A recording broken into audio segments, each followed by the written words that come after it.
My son didn't get the death penalty, and a lot of people with good intentions said,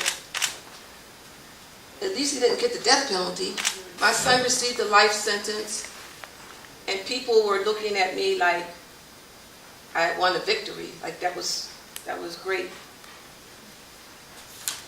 And they seemed like life in prison was okay, but we're talking about a child here. On my brother's 16th birthday, he participated in a crime that he thought was just a simple drug deal, which unfortunately was not, and ended in the death of an innocent person. He did not directly participate in that death, nor did he even witness it. However, because of the laws in Pennsylvania, he was convicted and sentenced to life without the possibility of parole. He's now 41 years old and has basically grown up and spent much more time of his life in prison than he has spent without. My friend Sharon Peachy Wiggins, a woman I loved and considered family, died in her cell at SCI Muncie in 2013 after being in prison for over 4 decades of juvenile death by incarceration. My only child. He just turned 19 when he went in. My baby's going to be 41 in January. My God. And I cried because, just like he said, we're all allowed to make mistakes. Especially when we're younger, we don't have our head together. You know, who are we to say, well, because you made a wrong decision, you don't deserve to live free? You know? Some of us never stop looking for ways, beyond words, to express how deeply ashamed and sorry we are. I know I've committed the ultimate wrong, and I am so sorry. And I ask your forgiveness.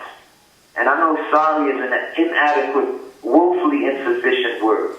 And it might even seem like an insult. A lot of us yearn to communicate through our actions that we realize the damage that we've caused, the pain that we've caused, and how the loss can never be repaid. Some of us, we work, we produce beauty and art, we educate, we mentor, we serve, we do everything we can to bring some type of balance back to the table of the human family, to bring something to the table.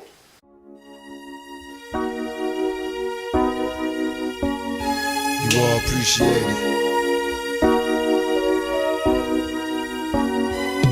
When I was young, me and my mama had beef, 17 years old, kicked out on the streets. Though back at the time, I never thought I'd see her face. Ain't a woman alive that could take my mama's place. Suspended from school, I'm scared to go home. I was a fool with the big boys breaking all the rules.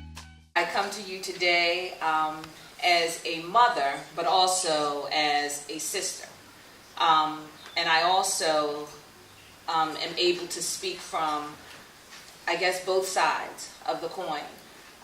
My brother, my eldest brother, was given a mandatory life sentence without chance of parole at the age of 23. He has been incarcerated for 24 years. The other part of this, I didn't know that I would come to this point, but I had a younger brother who at the age of 22 was killed. And I have forgiven, because in truth, no matter what happens to that young man that took my brother's life, it does not make the pain easier. It does not bring him back. It does not make me feel better. And how can I very well condemn this brother when I ask for forgiveness for my brother? I recently spent the day at Muncie at an event to honor the women serving juvenile life without parole. And I can tell you, not one of them is irreparably corrupted. In fact, I don't believe it is humanly possible to predict that. Perhaps it is the city and the state that are irreparably corrupted. Some counties have taken action already.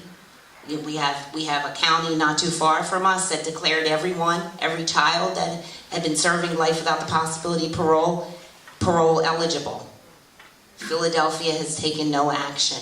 So we need everyone in this room, everyone in this city, everyone in this state to put as much pressure as possible. Seth Williams still is trying everything he can to not have to show the type of mercy and fairness that the Supreme Court has said is necessary. All holidays are hard for me, but Mother's Day is the hardest.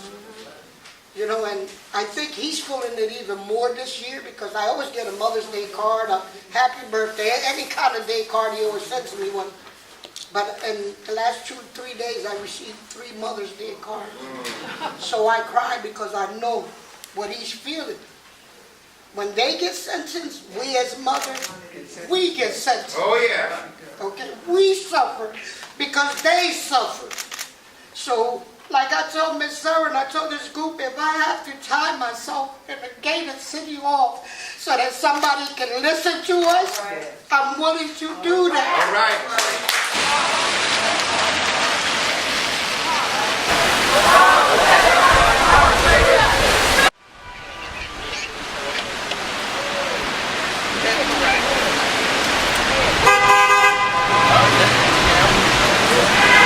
Okay, everyone, come inside, please. We want to be able to get the card delivered. Let healing take place in our hearts. Let healing take place in our hearts. Let compassion direct our quest for justice. Don't you know we love you, sweet Dear mama. Place no one above you, You all appreciate sweet. Don't you know we love you, sweet it. Dear mama.